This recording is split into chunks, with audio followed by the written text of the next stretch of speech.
ang nahuhuli dahil sa pagbebenta ng endangered o yung po bang nanganganib ng maubos na mga hayop. Iilan lang ang tuluyang nauusig. Tila wala raw kasing ngipin ang batas na dapat nagtitiyak sa kapakanan ng mga hayop. Nakatutok si Marisol Abduraman. Nitong Hunyo, sinalakay ng mga otoridad kasama ang Protected Areas and Wildlife Bureau PAWB ang bahay na ito sa Pasay City. Mga hayop na itinuturing na critically endangered o nanganganib ng maubos ang mga nakita sa lugar. Nito namang Setyembre, mga ibon gaya ng Palawan talking mine at kakatu ang nakuha sa mausoleo sa loob mismo ng Manila North Cemetery. Pero sa kabila ng mga raid na tulad nito at pagsasampa ng kaso sa mga taong sangkot, may napaparusahan nga ba? Sa 28 nasampahan ng kaso, 5 ang pinaghahanap. Ang 23 pansamantalang nakalaya, kabilang na si Abraham Bernales na nahuli sa raid sa Pasay.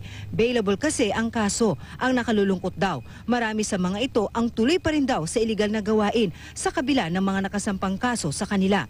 Unang accumulation of offenses, oo.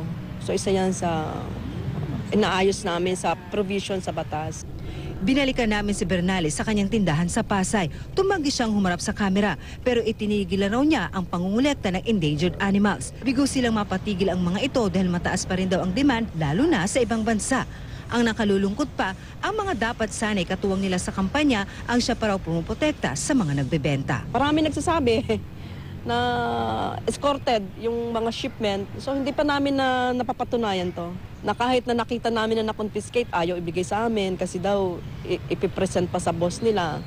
Hindi nila alam yung mandato ng pagiging pulis. Nakikipag-ugnayan tayo doon sa mga ahensya ng gobyerno at mga lalong-lalo na ang komunidad para magbigay sila ng impormasyon para masugpo natin itong mga ganitong illegal activities. Marisol Abduraman, nakatutok 24 oras.